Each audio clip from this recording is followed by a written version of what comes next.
Hey everybody, it's Hall of Famer Devon Dudley here, 24-time World Tag Team Champions. Now I've been up and down the highways creating history and all of that. But this podcast that I'm about to talk about, they're creating history. And I think you should be able to not only watch it, follow it, subscribe it, but tell other people about it. It's called Smart Tank Revolutions. Again, Smart Tank Revolutions. Check it out, because if you don't, I'll put your ass through a table.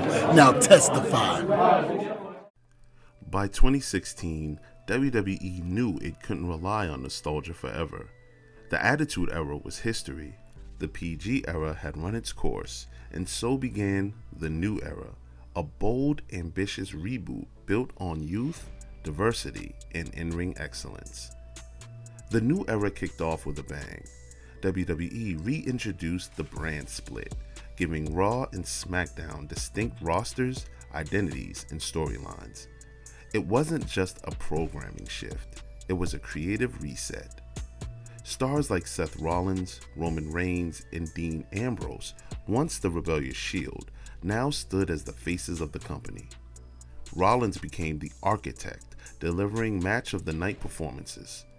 Reigns, despite polarizing reactions, was pushed as the next Cena. And Ambrose brought unpredictability to the main event scene. But it wasn't just about them. AJ Styles arrived in WWE and instantly became the face that runs the place. His matches with Cena, Nakamura, and Daniel Bryan elevated SmackDown into a wrestling-first show. The Divas division was officially retired.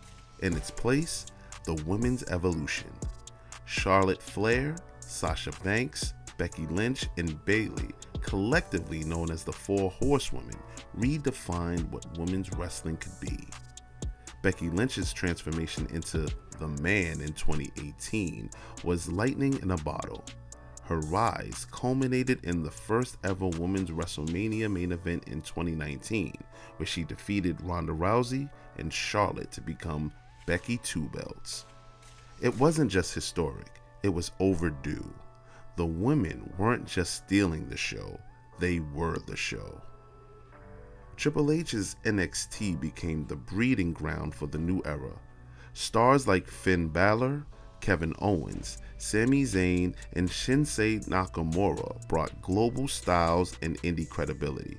Takeover events rivaled main roster pay-per-views in quality and fan hype. The NXT Invasion of Survivor Series 2019 was a defining moment. For the first time, WWE's third brand stood toe-to-toe with Raw and SmackDown and won.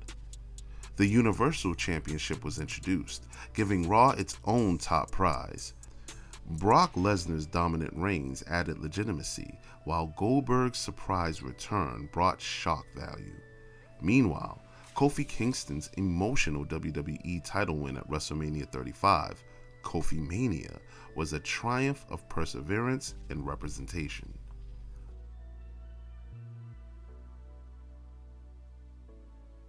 Miz's fiery promo on Talking Smack calling out Daniel Bryan was epic. Bray Wyatt's transformation into The Fiend, a horror-infused reinvention that captivated fans. John Cena's US Open Challenge elevated mid-card talents like Owens and Zayn. The return of legends like Goldberg, Kurt Angle, and the Hardy Boys, blending nostalgia with new blood. In 2019, SmackDown moved to Fox, signaling WWE's push into mainstream sports entertainment. Pyro returned, production values soared, and the Blue brand became the company's flagship show. The new era wasn't perfect, but it was progress. It was passion. It was proof that WWE could evolve without losing its soul.